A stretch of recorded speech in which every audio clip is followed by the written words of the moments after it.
بسم اللہ الرحمن الرحیم۔ عقل والوں کے لیے ایک بہترین مثال ہے کہ ہم تربوز خریدتے ہیں بازار سے 5 کلو۔ جب ہم اس کو کھاتے ہیں تو سب سے پہلے اس کا چھلکا اتارتے ہیں، جو کم از کم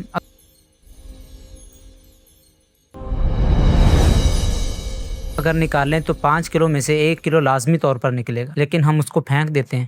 ہم اس کو پھینکتے ہوئے یہ محسوس نہیں کرتے کہ اس کو بھی ساتھ تربوز کے ساتھ کھا لیں، نہیں کھاتے۔ ہم اس کو پھینکتے ہوئے پریشان نہیں ہوتے، تنگی محسوس نہیں کرتے۔ اسی طرح مالٹے ہیں، اس کو کھاتے ہوئے سب سے پہلے اس کا چھلکا اتار کر پھینک دیتے ہیں۔ اسی طرح ہم مرغی خریدتے ہیں، اس کا گوشت کھانے کے لیے اس کے بال، اس کے پنکھ، ان کو اتارتے ہیں، اس کے اندر جو موجود مادہ ہے فاضل، اس کو پھینک دیتے ہیں۔ تو یہ تقریباً ان چیزوں کا 20% حصہ بنتا ہے جس کو ہم استعمال میں لائے بغیر اس کو پھینک دیتے ہیں، حالانکہ ہم نے اس کے پیسے دیے ہوتے ہیں، رقم ادا کی ہوتی ہے، لیکن اس کو پھینک دیتے ہیں، استعمال نہیں کرتے۔ ہمیں اس پر کوئی تکلیف نہیں ہوتی کہ ہم 20% حصہ اس کا پھینک رہے ہیں، لیکن تکلیف تب ہوتی ہے جب اللہ کے راستے میں دینے کی باری آتی ہے کہ 40,000 میں سے 1,000 دینا ہو، پھر تکلیف ہوتی ہے۔ 1 لاکھ میں سے 2,500 دینا ہو، پھر تکلیف ہوتی ہے، جس کو ہم زکوٰۃ کہتے ہیں، جس کا اللہ نے حکم دیا، پیارے پیغمبر علیہ الصلوۃ والسلام نے حکم دیا۔ یہ زکوٰۃ، اس سے مال بھی پاک، دل بھی پاک، جسم بھی پاک اور معاشرے بھی خوشحال ہوتے ہیں۔ امید ہے آپ اس بات سے متفق ہوں۔